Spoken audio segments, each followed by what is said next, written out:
Welcome to Alzheimer's Speaks Radio. I'm your host, Lori LeBay, and I'm so excited that you're joining us today. We are going to have a fascinating conversation as usual as we learn from people all around the world at all ages and stages of life. Stay tuned as we shift our dementia care from crisis to comfort. Here we go. What you think about, you will bring about dementia change. We will. Well, hi, everyone, and welcome to Alzheimer's Speaks. I'm your host, Lori LeBay, and I am thrilled that you can join us today. We are going to have a great conversation about the passion for distraction when it comes to dementia. But I want to give two shout outs real quick. One is to Twiddle. I don't know if you're familiar with this company, but they have great sensory products if you're dealing with anyone who is a little fidgety, has anxiety, known as sundowning, sometimes people refer it to. And they also have a product called Adapt-A-Wrap that is wonderful if you have anybody who tries to take their clothes off because everything hooks in the back. Nothing has to go over their head. And then I would also encourage you to visit alzheimersspeaks.com and check out all of our free educational resources. But let's go right to our program today because I know you're going to learn so much. Well, Allene, I am so excited to have you on the show. Your book is absolutely gorgeous, filled with lots of great information. And so I can't wait to talk about this. But I'm going to have you, if you don't mind, introduce yourself to our audience. You know yourself better than I do, so I think that's a good place to start. Well, thank you, Lori. Thank you for having me on your show. I'm really thrilled to be here today. So a little bit about my background. I've worked as a journalist and mainly for magazines, particularly covering business, travel, and some other subjects. And also worked as a community college instructor. And I've written a couple of other nonfiction books. I didn't have in mind writing this book until one finds oneself in the middle of caring for a loved one with dementia. And then for me as a writer, it was natural to start keeping a journal and then realizing I think I have some things to share that I'm learning, things I'm figuring out, little workarounds and ways to work around things and try to make it better. So that's kind of the background and how I came to write. Well, thank you. Why don't you tell us a little bit about how you've been personally touched by dementia in your own family and circle of friends? Well, before my husband, Alan, became afflicted with dementia, I didn't have any experience with this. On my side of the family, none of my aunts, uncles, cousins, grandparents were affected by dementia. So it was all new to me. I mean, in some ways, I suppose someone who has some family background, they have a little more experience with it. On the other hand, they've gone through more pain. So when this came about, I was unprepared in that respect, but did my best, as we all do. And then my husband, of course, around 2016, he began showing some symptoms, which at first we thought maybe was depression or something else. And of course, it developed into dementia quite quickly. And then that became the challenge. And a challenge it is for so many hundreds of thousands of people all around the world. It's incredible. You know, you have love in the time of caterpillars, and I think of just a caterpillar, how they just kind of go slowly. And that's kind of how the disease can be, but at times it can be really stark. Like, you know, when you change into that butterfly and it's like, poof, all of a sudden it seems like it was a short journey. And, you know, there's different steps in this process. So I'm really interested to, you know, talk with you more about this. You know, we titled this show A Passion for Distraction. And a lot of people are going to be like, what does that mean? Why don't you tell us how you came up with that, how it relates to the book and your life living with dementia? Well, I think it does sound like an odd title, I suppose, but I think it sort of starts with that first basic idea that when I first joined a support group, as soon as I realized what was happening to my husband. And there's that idea that you try to deflect, you try to redirect. Redirect is a common term, I think, when we're trying to, there's like a kind of a list of recommended rules and suggestions for dealing with a loved one with dementia. But then to me, that kind of evolved into finding ways to distract him and to distract myself. And it sort of became a passion when problems arose to come up with ways that I could distract, redirect, divert, kind of reinvent in that one moment. And so I think that's where that idea comes from for me, whether it was trying to direct him away from something that could harm him. There are a couple of pretty, I think, interesting incidents in the book. And other times it was just to create more pleasure for him, to redirect him so that there'd be a moment that we could share and a memory to make for me, but for him, a little moment of pleasure. So that's where I think the distraction idea came in for me as a kind of a working tool. Well, and we hear that a lot in terms of, distraction, kind of, if they're going down one path, kind of pull them over this way and stuff. But you had also mentioned that you used it for yourself. Can you explain a little bit about that? Because I think that's something we don't talk about, but I think really needs to be talked about. Well, it's along the lines of, if you don't take care of the caregiver, you can't take care of the loved one, the person you're caring for. So I think it's kind of parallel to that. That just as I had to distract him often out of a bad mood, out of potentially harming himself, I had to distract myself. I took the guest room and kind of recreated it as my little getaway room. And that really helped me a lot. It was my little distraction. It was a physical thing. It wasn't that we would all turn to a moment of maybe a little bit of something on a streaming moment or a little reading for a moment. It was actually a little space in the house that I created for myself, and I called it my little tea room. So that was kind of a distraction I could turn to. Even when I couldn't turn to it physically, I could think about it. It's there for me. It's there for me when I can get away for a minute and kind of sequester myself briefly, because it would always be fairly briefly. So I think looking for those things, looking for little treats for yourself, part of self-care that we have to do. And again, the butterflies for both of us were a distraction. Mm-hmm. I could always reliably depend on almost any mood he was in, or me. Let's go out in the garden and look for little caterpillars. Because living in Southern California, they're out there most of the year. So we were lucky in that you're in the Midwest, so you only get them part of the year. But yeah, much of the year we have monarch butterflies and other butterflies flying around laying eggs, little caterpillars, chrysalises forming under branches that you can kind of look for like an Easter egg hunt. So that was our major distraction, along with other things that I could kind of create as I went along. Wonderful. Now, on your journey, you were caring for your husband at home, and then all of a sudden you find out you have breast cancer. And this is something so common I hear with our carers, is that all of a sudden they're sick. Now, what do? And no one's really planned for well, what if something happens to me, typically, until that crisis hits. How did you handle everything, knowing that you're going to need surgery and probably treatment, and from physical, taking care of yourself, taking care of your husband, as well as that emotional piece for both of you? Well, of course, he didn't entirely understand it.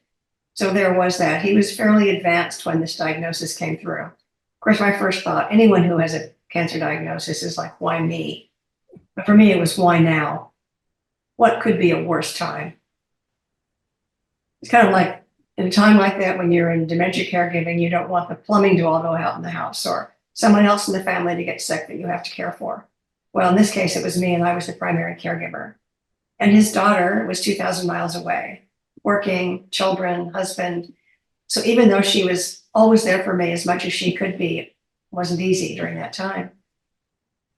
So part of it was trying to handle him in that moment. He didn't fully understand what I was involved in. One of the best things at a point was the fact that one of the rules in caregiver management is try to repeat information to your loved one.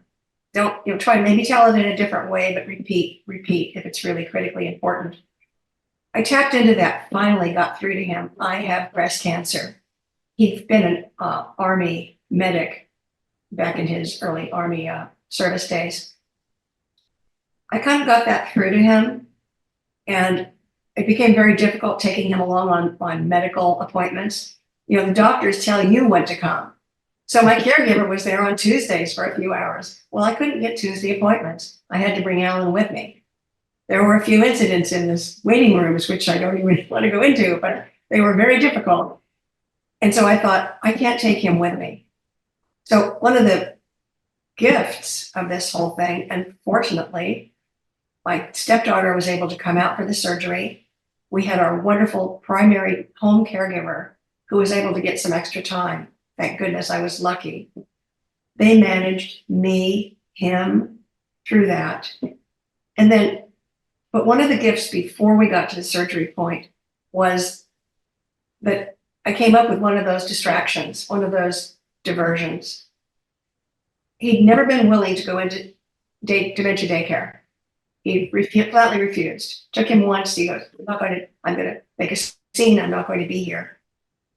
By repeatedly getting through to him, I have breast cancer. You must go because I have to have radiation treatments. Now, I didn't exactly. That was one of those loving lies, but he bought into it. He was willing to go to dementia daycare. And I've been unable to make that happen before. So that was one of the gifts that came from this very difficult time, was that he agreed to cooperate on that level. I was able to get him into dementia daycare. It lightened my load and the post-surgical time. So I was always looking for little gifts that would come out of these bad moments. And it's surprising how often there are, fortunately. And there are moments when we feel lucky in the middle of a lot of pain. Well, and I think, so often people miss them when they just get so self-absorbed with all the pain and all the trauma. They forget that they're still good around us sometimes. And I get that. I mean, when you're dealing with a major diagnosis yourself, or it could be a death of a friend. I mean, it could be a zillion different things. There's that grieving period, but it's really easy, I think, for many, many people to block anything that's good because they just need to be in that space of sometimes of no hope.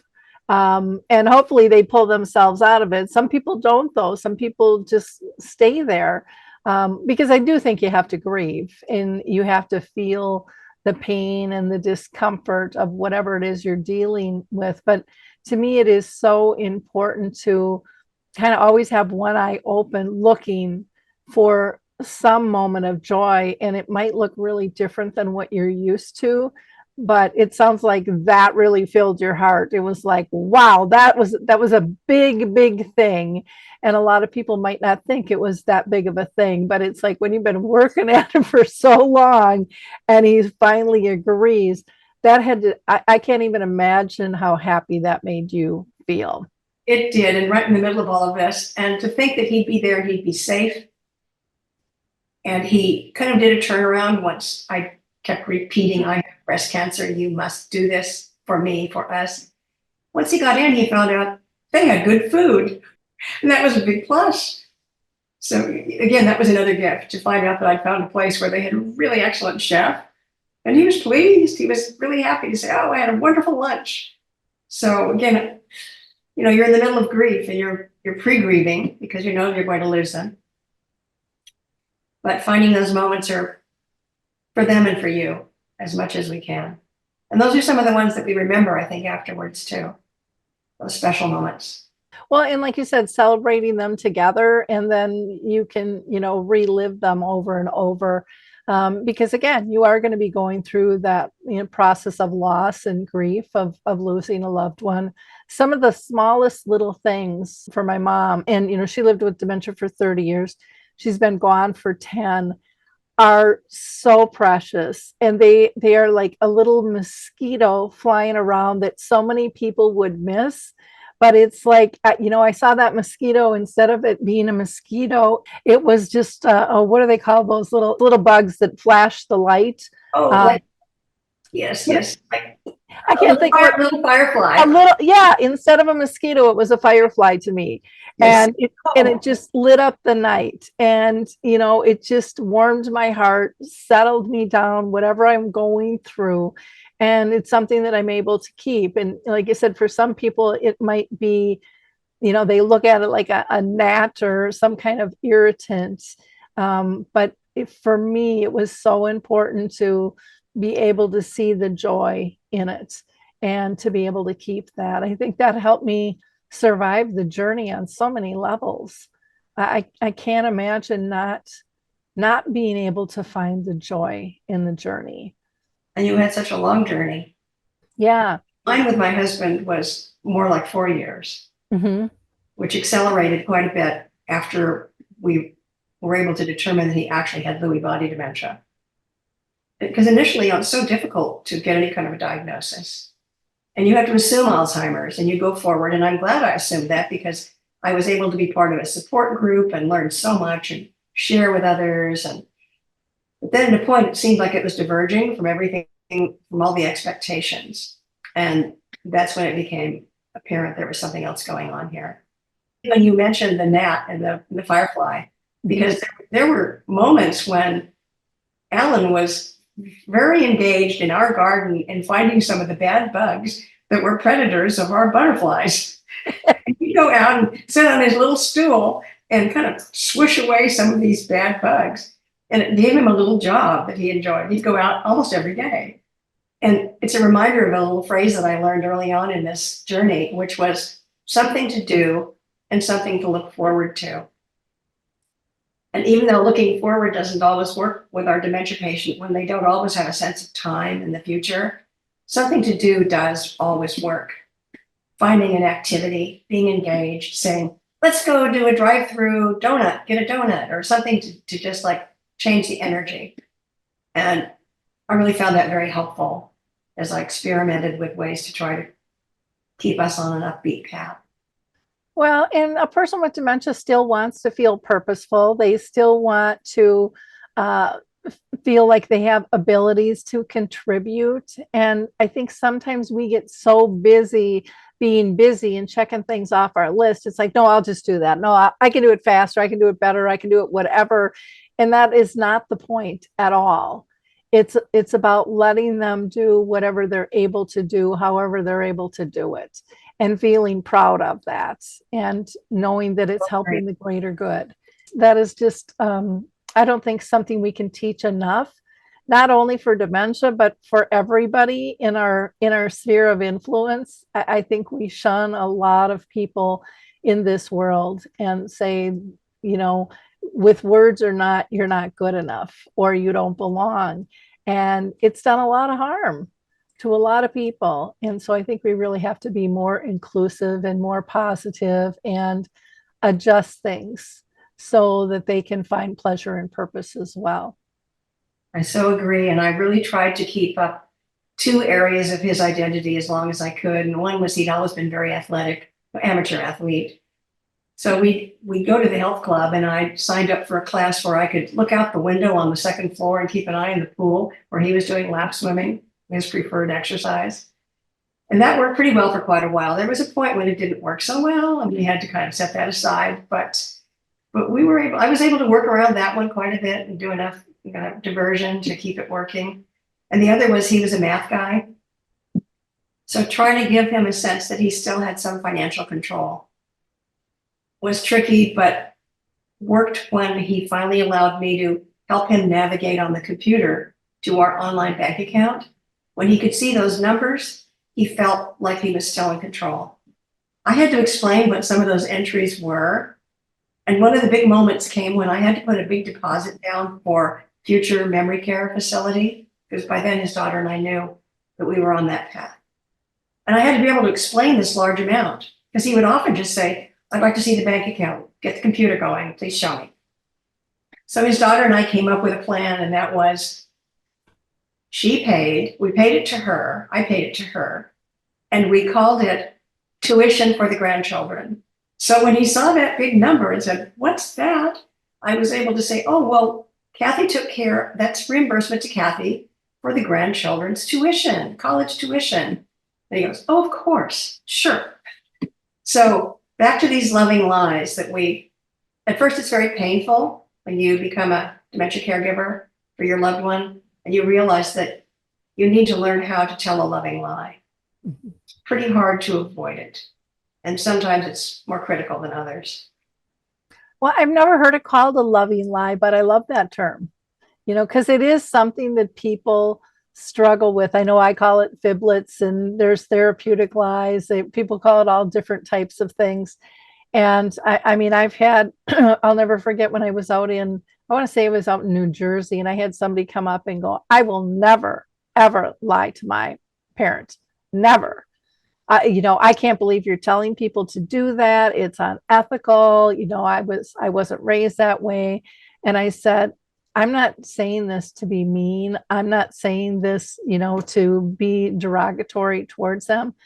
I've just learned for me that I had to reprioritize what was important for their safety and their comfort. And in order to keep my mom feeling safe and comfortable, sometimes she couldn't handle the truth because we couldn't analyze it. We couldn't really discuss it on a deep term, like with my dad dying. She would just loop that grief over and over and over. And again, not everybody can do that, but for me, I really learned to focus on her emotional well-being. And that took priority for me in terms of how do we give her quality of life? And is this really important for her to know if she really can't understand it and digest it and process it? I don't want her sad and grieving over and over and over again. To me, that just would be mean to do to somebody that I love. But again, everyone has to come to a different conclusion with what they feel comfortable with. But I like the term loving lie. Sometimes it's just the wording that can make a difference for someone accepting something. Sometimes they just have to get pushed to the limit and go, "Okay, I fought this." I've had a few people in my support groups go, can't do it. And then they come back one day and go, "Had to try it." I took out everything else in my toolkit and I couldn't make the situation work. And this was so slick, they would say, and it was so smooth and so easy for both of them. Once the care partner let go of the thought that they were lying, lying is mean and untruthful, but this is lying to really love and to really, care for somebody, in my eyes. Well, and that's the first thing in my support groups, that a new person comes in and that will come up, and almost universally they will say, "No, I can't do that. I would never do that. I would never lie to my spouse." I would, what you've said, you come around to it if you do in your own time. Mm-hmm.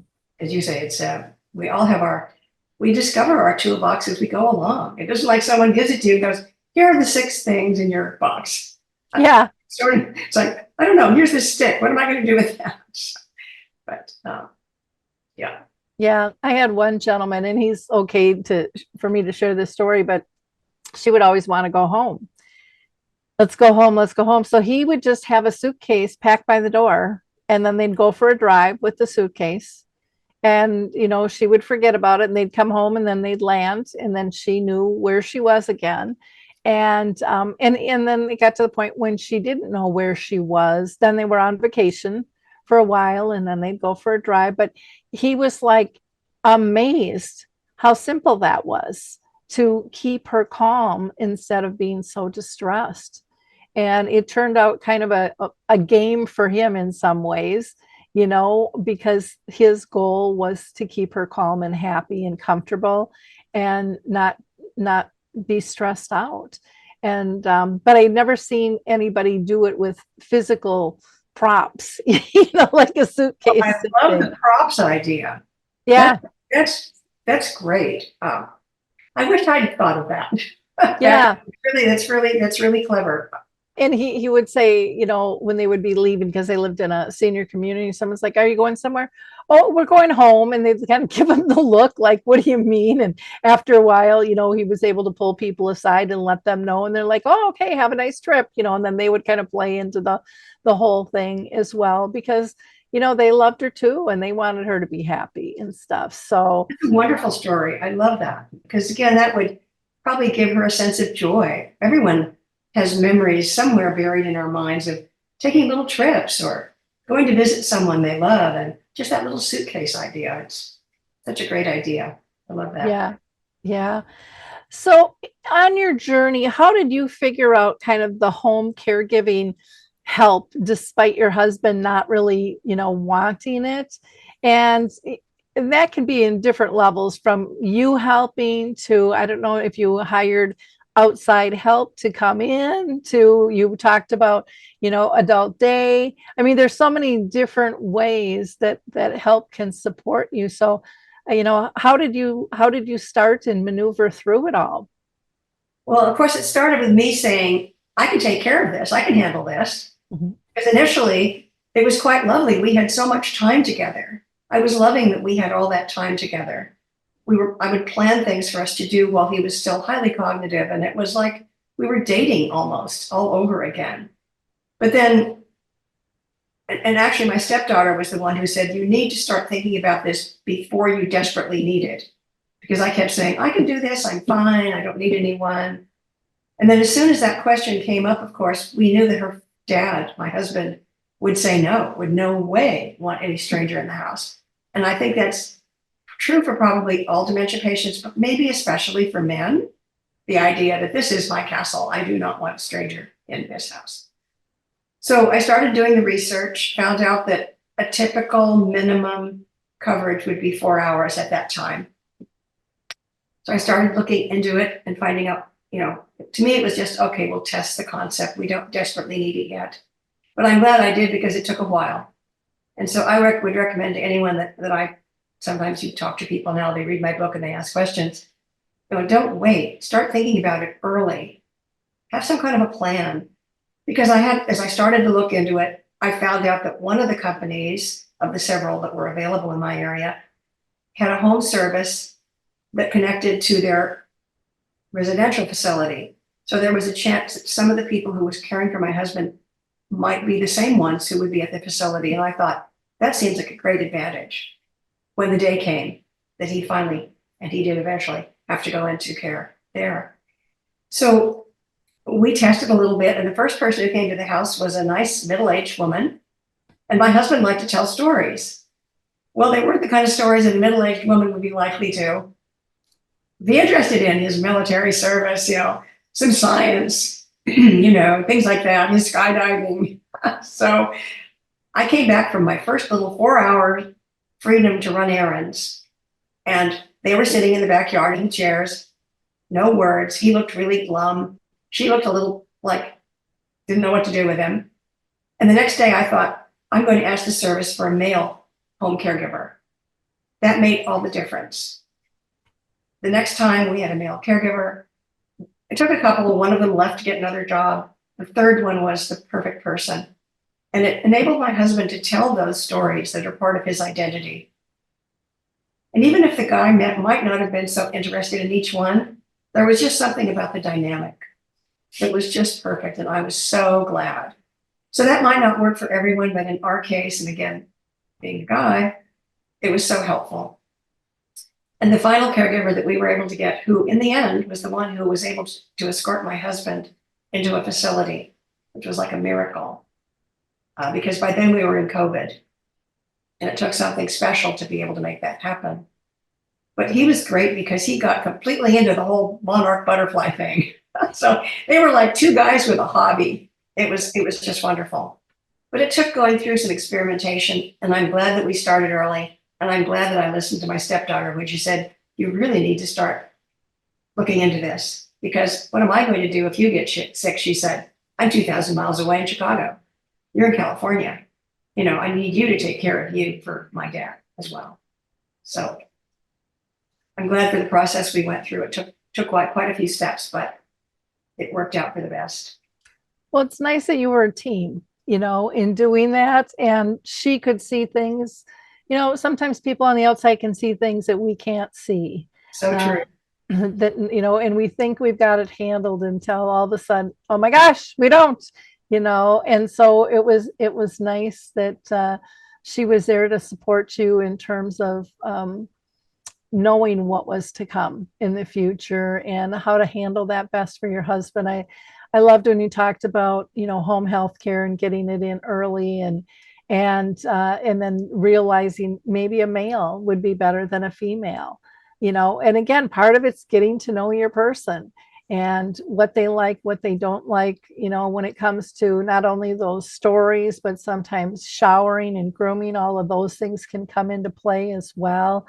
But hobbies and connection, I know and I'm thinking with with us, we never ended up having anybody come in, but I think like with my dad, it would need to be a guy because he would have coffee every morning with the guys, and even when he was really sick, I would bring him to coffee, and then as his disease progressed, he had brain cancer. They allowed me to sit in on the guys' coffee and they never let any women in, but they allowed me because dad just needed a little more assistance. And it was quite eye-opening, the camaraderie and the caring and just the way they talked with one another. It was just, you could feel the love and the joy and their jokes. It was so important for my dad to be part of that, and I just felt honored that I got to experience that versus just watching and go, oh, the boys are getting together. But to really sit there and be in on it was really,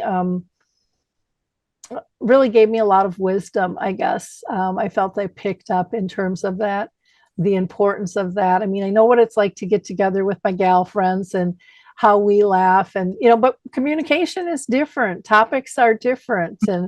And so that consistency is really, really very important. I want to just do a shout out. If you are just tuning in now, we are talking with Allene Symons, and she is the author of Love in the Time of Caterpillars, a memoir of monarchs and caregiving. And her book is just exquisite and has so many great stories and details that'll help you on this journey. And I really appreciate, Allene, the openness you had in terms of writing this book. It's not an easy thing to do, to kind of put your personal life out there and how you cope. But I also want our listeners to know that they can go to your website, which is AlleneSymons.com, and that's ALLENE, and then Symons is SYMONS.com. You can reach her by email. She's on Facebook and Twitter and LinkedIn, and all of this will be, of course, in our show notes. We are going to hear about Q Blocks, and then we're going to be right back. I also want to introduce you all to Q Blocks. They have been absolutely excellent to deal with. They have been in business for 18 years and they serve the globe. I can't say enough good things about this company. I've had a lot of bad experiences. I don't know about you with tech companies. They have made a very complicated process very easy. And their staff is so kind, so polite, so respectful to work with.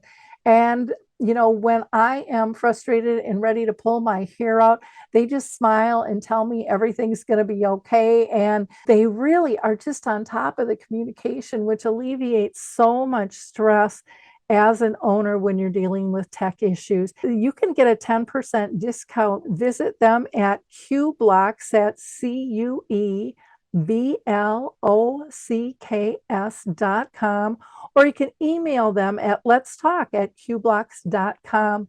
For that 10% discount, just put Lori, LORI, in the inquiry form. And again, I don't think you'll be disappointed. I surely haven't been. I can't rave enough about this company. And that's kind of rare these days. Well, let's talk a little bit about you. You wrote that one of your goals was to protect your husband's independence and his dignity, which I think is so critically important that care partners have those as top priorities. How did you go about doing that? And what did you learn, in the process of trying to protect him, his independence and his dignity? Well, in terms of independence, was again trying to have a chance to put him in the position of activities where he felt like he was his true self. And in his life, those had been athletic efforts and also as a math guy. He was an engineer in his main career, and then he taught math at the university in early retirement. So we tried to keep those things going, keeping him going in the health club, with me keeping an eye on him, as I've mentioned, trying to help him feel that he still had some sense of control over the finances, even though it was more virtual, that he was able to see the numbers and feel, okay, if I can see the numbers on the screen, then everything must be okay. But the other thing, I guess you might say about that would be, in terms of dignity, one thing that we know about people in a dementia state is that they start neglecting their own person. And it was more than neglecting, it was kind of a rebellion in a way, I guess. If we were going to go out, he would kind of insist, he'd switch back into his like dirty gardening clothes. As we're about to go out the door, I turn around, I go to get my purse or whatever. He switched back into the old dirty gardening clothes. He's no longer in his shoes, he's now in his slippers. So part of the trick was to try to get him to put himself together again, because of course, if you ask, they will say no. I think it's a guy thing. But one thing I was able to tap into was when he achieved management in his engineering field and started wearing a tie to the office, he started collecting ties. So it turned out that his tie collection was important to him right up into the last months that he was at home. I could urge him into going and picking out a tie. And once he picked out a tie, he'd really get into it. He could make a connection, like if we were going to go to, I don't know, the DMV to get his senior ID, he would pick out a tie that had little miniature cars on it. So there were these connections that he could make still. So once he picked out a tie, then it was very easy for me to give him a clean shirt, then get him in some clean jeans or slacks, and then get him into some shoes, and we'd get out the door. So it turned out that tie collection was almost a key to kind of helping to maintain his dignity when we had to go out for appointments. And I was so grateful that there was that tool in my tool chest, that who would think a tie collection would be a tool in a caregiver's tool chest, but there it was. So again, I think it comes back a lot to just looking around and seeing what's available, that little mosquito flying by or whatever it might be, to kind of change the energy, change the action, and hopefully keeping us moving forward in a way that's good for them and good for us as caregivers. Well, and I love the tie because, again, it's one of those things you wouldn't think could ever help you, and you have to take your blinders off when you're caring, and you just have to look for any little thing that gives that little kind of glint in the eye, or a little smirk, or a little aha, anything that says, okay, they're at peace with this makes them happy. And it might not make sense, but boy, the ripple effect can be so huge and life changing to get done what you need to get done. Well, another example I think that's kind of interesting is when we would go out to restaurants, we always had a lot to talk about. We'd sit at a table in a restaurant and we would talk, and that would be one date night. As Alan's dementia evolved, we would go to one restaurant where they knew his condition. I was able to use those little cards. Please be patient. The person I'm with has Alzheimer's, because that's the universal term for it, the more universal term. And I would never want to sit like at the food bar and watch the sports TV. That was never we didn't do that. That wasn't what we did, even though he liked sports. But as this evolved, that became the best thing to do. We'd sit at the food bar, watch the sporting events, which I never personally would have enjoyed, but I was so happy just to be with him, both of us looking at the screen. We were in the same headspace together and having a nice little meal. And that switched, that kind of was a pivot for me when I realized that that is his comfort zone. And the way we used to go out for our restaurant date nights didn't count anymore. First of all, talking when they're fairly advanced is not a good idea. It's not so easy. Better to have a basketball game going and a big screen on the wall and have a nice little meal in front of you. And it turned out to be a good way to get through several of those months before things became more difficult. Actually, before COVID shut down the restaurant. That was what changed the world for us too. Okay. Well, and you talked about being in the same headspace, but to me, as I'm listening to you, you were in the same heart space. Oh, thank you. That's lovely. Because you moved to where he needed to be, where his calm was, and where you could still be, out of the house, enjoying time together. And I think sometimes we pressure ourselves that things have to be exactly the way they used to be, and things are never ever going to be exactly the way they used to be. Even when we've told ourselves that they are, there's always little differences and little tweaks. And dementia just makes those tweaks a lot bigger sometimes. But, I learned, and to me, this was one of the big gifts of the calmness I got just sitting next to my mom in silence, just being in her presence. And I think I probably took that for granted before because we were always busy being busy, but how important that was to just be calm and comfortable and content because she was calm and comfortable and content. And that filled my heart. That's lovely. And I think it's also the difference in the personality of, our loved ones.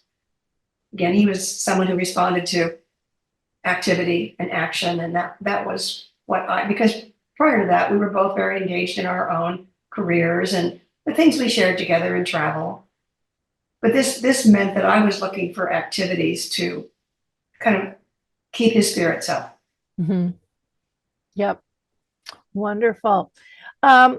One of the things that you say is that dementia caregiving for your husband sometimes seem like the best of times.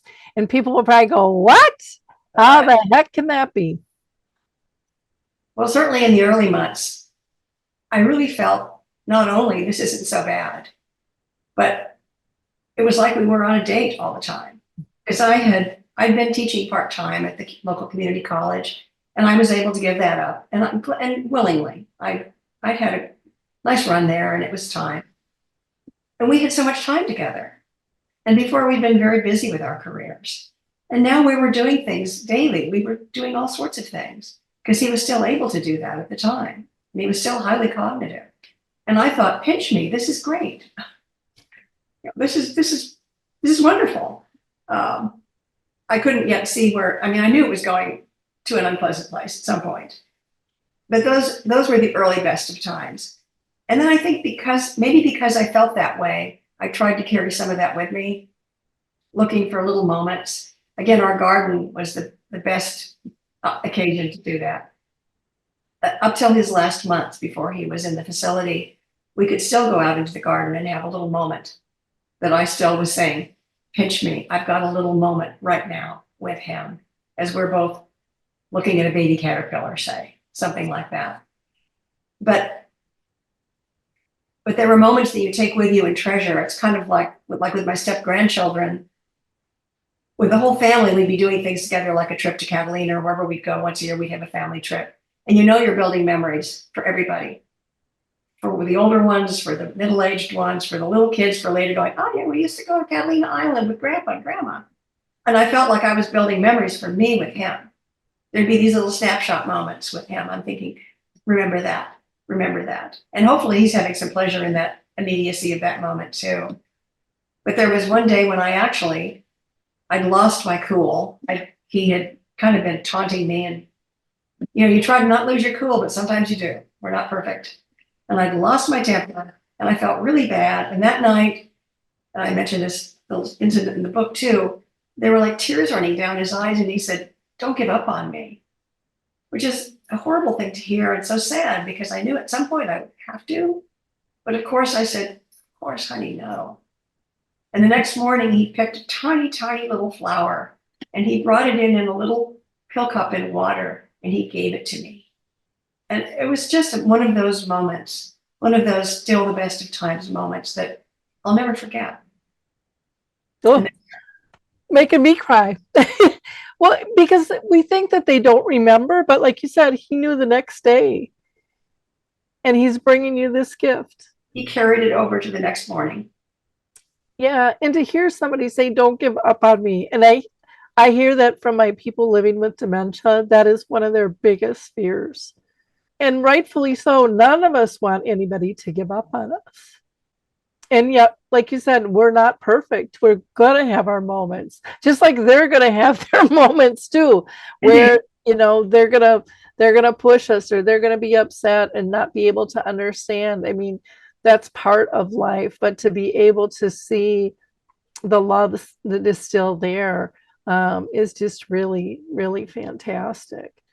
Can you tell us a little bit more about the garden, your caterpillar garden, and what all that gave to both of you and then to the community at large, you know, to other people? I mean, I think of what you've done with that project in your own yard, but how it is spread to so many others now, you know, through your storytelling and things.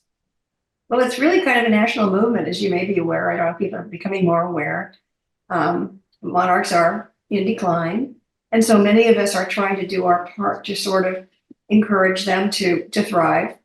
And one way we do that is by planting these home gardens and giving them the particular kind of plant they need, which is milkweed. It's the only thing monarch butterflies will, on which they will lay their eggs, or that their caterpillars can eat, the very hungry caterpillar. So planting those in one's home garden is helpful. It was helpful for Alan because we had a garden for 3 years before I knew he had dementia. So we had a good chance to kind of establish this. And it felt purposeful. We were doing something purposeful, we felt. And then, of course, it was also fun to watch. I mean, sounds surprising, but little monarch caterpillars are so funny. I mean, they do the funniest things. Some of them, they bump into each other and, you know, it's quite amusing to watch. So there was the purposeful side of it. And then in the same neighborhood, just after my husband passed, the neighborhood association decided to put in a butterfly garden, again, to help the monarchs survive and thrive, as well as welcome other pollinators. So I was part of installation of that butterfly garden in a park 2 blocks from our home. And I've been involved in it ever since. But it was a beautiful distraction for my husband. I guess maybe that's my passion for distraction starts with that. And that's the butterfly garden and what we've been able to do. And being involved with people in different groups where we're all trying to encourage people to plant these in their yards. And in some cases, plant them in city parks. You have to kind of convince the city what. But then once they get on board, it turns out to be a real sense of goodwill for the people involved. And plus the caterpillars, I have to say the monarchs, apart from the butterflies being beautiful and that sense of hope and the future, which is inspiring, they create a beautiful chrysalis. It looks like a little bright green, tiny little pear-shaped vase with real gold around the rim. They're beautiful little objects. And it's so much fun to try to find them when they're hidden in the foliage. And those were part of what I was able to always kind of entice Al to go, let's go out in the garden, look for caterpillars, look for chrysalises. I could get him out the door. I could maybe break an obsession with something else and get him on a better track. So they've been very important in my life since 2013. Oh, that's so cool. And, you know, like you said, it's purposeful, it's fun. Does it cost a lot to do that type of gardening at all? If you have the dirt, you can put in the milkweed plants, which you can buy from special nurseries. I mean, you want to be sure and get the kind that are native to your area. And then sometimes you have to replenish them every season. They don't always make it. But that's not a big expense, $10 a plant. Maybe five or six of them is all you need to make sure the butterflies are flying over and thinking, oh, look, there's a little butterfly garden. And then one needs plants with flowers so they can sip nectar when the butterflies come to visit before they lay their eggs. So that's all that's really involved, some milkweed plants, some nectar plants with blossoms, and all of a sudden you have a monarch butterfly garden. Okay, well, that's good to know. That's good to know. And I love that, it spread into the community. And like you said, that it's becoming a national movement. You know, I- these little things are so important to us and they have such a ripple effect. And a lot of it people look at on the, ecology level, but really from a heart level of giving joy and giving a calmness and bringing beauty to your home or to your area, all of those things matter too. And again, I think sometimes, I think some of those, I hate to say soft things, are overlooked, but I think they're really important.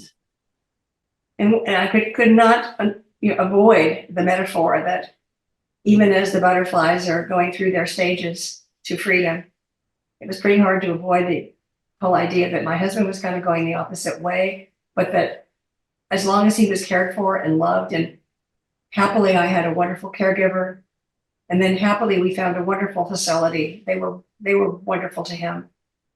And I just feel so fortunate that he was, as much as he could be, cared for and loved, and as that things developed as well as they possibly could. So Well, that's nice to know. That's nice to know. Anything else that you want to cover? When I was looking in your book, I loved the table of contents. You start out with the rules for survival. You talk about the road trip up, who needs help? All these things that kind of, people go through. Our friend routine, that was really important. Can you talk about that a little bit? well, routine is probably more comforting for the caregiver, but it's also comforting, I think, for the dementia patient to try to get a rhythm going. But then again, it needs to be broken too when you need to add a little spontaneity or a little action, especially in my case with a male patient, as it were. But we had a routine worked out, and it took little pieces. The little pieces were the health club, going to the supermarket, where he could sit down and have a little cup of coffee while I was doing the grocery shopping. He would carry the groceries in for me.